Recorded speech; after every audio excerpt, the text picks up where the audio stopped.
오는 11월 미국 대선의 주요 이슈 중 하나인 불법 이민자 문제와 관련 멕시코와의 국경보다 더 남쪽에서 이주 흐름을 차단하기 위해 미국 정부의 새로운 전략이 20일 첫 실행에 옮겨졌습니다. 파나마 정부는 다리엔 갭 밀림을 통해 불법으로 국경을 넘어오는 콜롬비아 국적자 29명을 이날 새벽 항공편으로 그들의 모국으로 돌려보냈다고 파나마 일간 라프렌사와 로이터 통신이 보도했습니다. 29명의 불법 이주자는 손이 결박된 채 비행기에 올랐다고 로이터는 전했습니다. 추방된 이들은 파나마에 체류할 수 없는 이주민 또는 범죄자인데 이 중에는 현지 수사기관에서 수배 중인 청부 살인범도 껴있다고 파나마 당국은 밝혔습니다. 파나마는 육로를 통해 미국, 멕시코 접경으로 향하는 이들의 노루목 같은 나라로 남미에서 북중미로 차량이나 도보를 통해 이동하려면 반드시 거쳐야 하는 곳입니다. 남미 콜롬비아와 중미 파나마를 잇는 유일한 육로에는 열대우림 다리엔 갭이 걸쳐 있습니다. 이곳에는 생사를 위협하는 자연환경 탓에 그간 사람의 접근이 거의 없었으나 최근 수년간 위험을 무릅쓰고라도 통행하려는 이들이 부쩍 늘어 지난해 다리엔 갭을 통과한 이주민은 50만 명에 달합니다. 파나마 정부는 다리엔 갭 주변 단속 강화에 나섰고 미국은 파나마에서 이민자를 추방하는 데 드는 비용을 지원하기로 지난달 합의했습니다. 미국 국토안보부 관계자는 다리엔 갭은 더 이상 이주 경로가 아니며 이민자들은 미국에 입국하려면 합법적인 방법만 선택해야 한다고 강조했습니다. 윈티비 뉴스투데이입니다. 기업 결합 절차가 진행 중인 대한항공과 아시아나항공의 올해 상반기 미사용 마일리지 규모가 약 26억 6,681만 달러에 달하는 것으로 나타났습니다. 양사가 마일리지 좌석 공급을 늘리면서 마일리지를 활용해 항공 티켓을 구매한 승객도 꾸준히 증가하고 있습니다.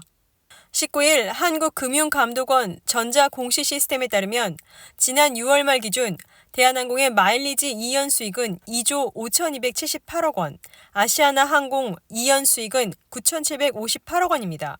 2연 수익은 최초 매출 거래 시점에 마일리지 금액을 수익으로 환산하지 않고 추후 마일리지 소진 때 인식되는 수익으로 2연 수익 금액만큼 마일리지가 쌓여 있는 것으로 해석할 수 있습니다.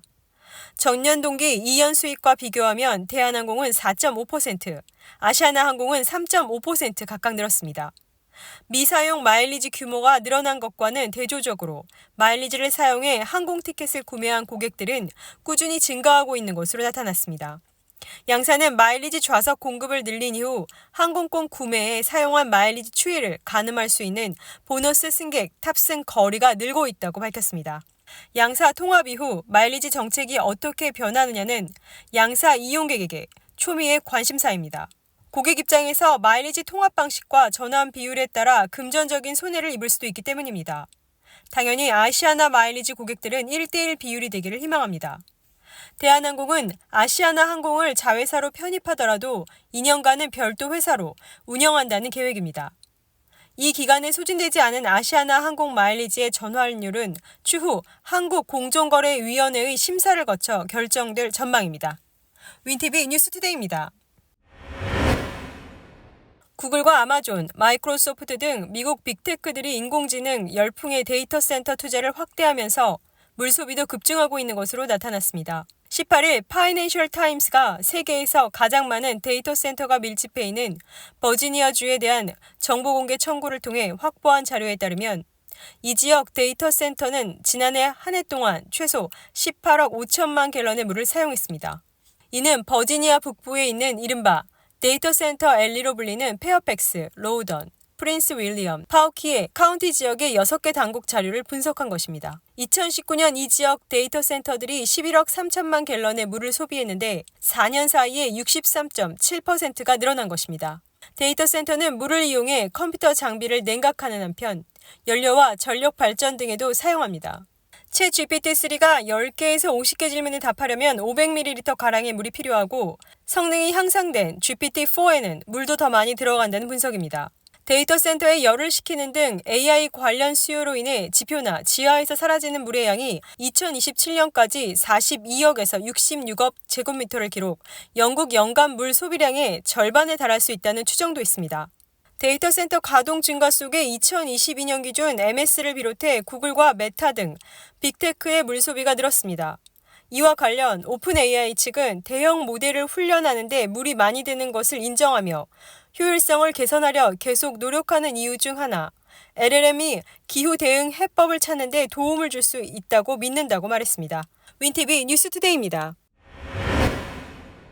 세계 최대 전자상거래 업체 아마존의 드론 배송 서비스가 소음 문제로 인해 지역 주민들의 반대에 부딪혔습니다. 경제매체 CNBC의 18일 보도에 따르면 아마존의 드론 배송 지역인 텍사스주 칼리지 스테이션 주민들은 지난 6월 시의회 회의에서 아마존의 서비스 확대 계획을 막아달라고 의원들에게 호소했습니다. 드론의 이착륙 장소에서 500피트 이내에 거주하는 한 주민은 드론의 소음 수준이 전기톱 소리와 비슷하다고 주장했습니다. 또 다른 주민은 귀 옆으로 계속 날아와도 쫓을 수 없는 파리와 같다고 비유했습니다.